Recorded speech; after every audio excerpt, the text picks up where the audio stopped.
let's go to the next one, FET. And FET is very interesting because people right now getting nervous.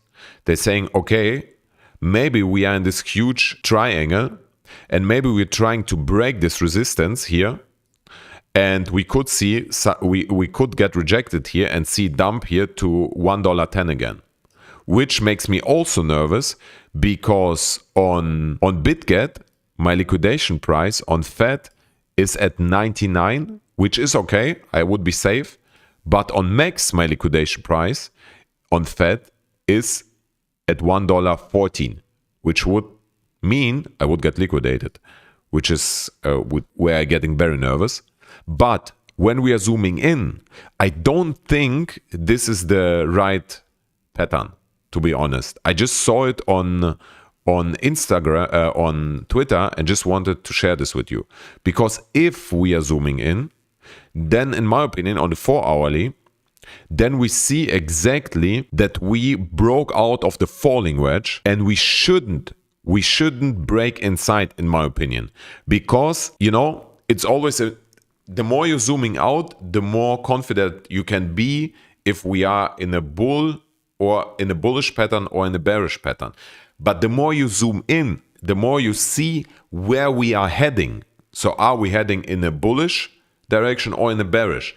And if we are watching the big picture, Bitcoin is extremely bullish. And if we are zooming in, on FET, then we see we are also in a bullish pattern. So it doesn't mean that we see here retest of this bullish pattern at $1.22. This we could see easily. And if we are pulling out the Fibonacci extended, then we see also that we are retesting the whole time the Fibonacci 0618, which is the most important. The price target is around $1.90.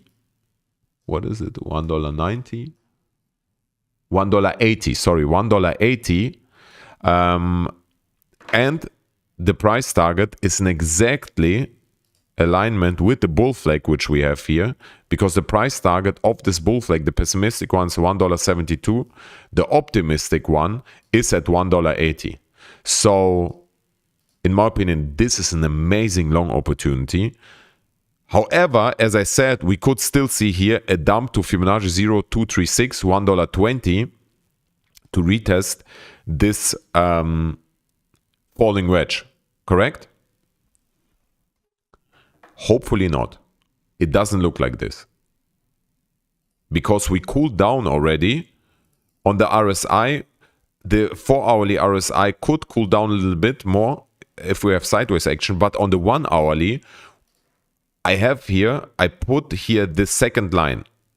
This second line is exactly historically when we cooled down to this line, we saw a reversal to the upside, which not happened yet. So expecting on the 4-hourly, the RSI to cool down a little bit more, either by more sideways action or a little bit more dump.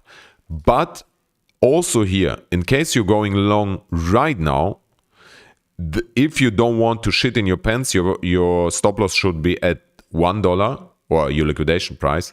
In this case, it's a long-term vision because I'm expecting here to go to all-time high. It's risk reward by 3, so it's an amazing risk reward.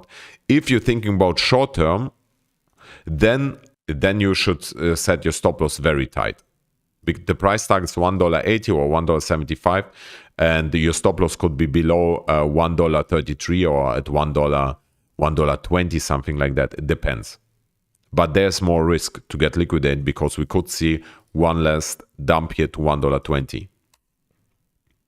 I am right now FET 10K in profits. Oh my God, so nice to see green numbers. And on Max, $150 in profit. Okay, this looks nice.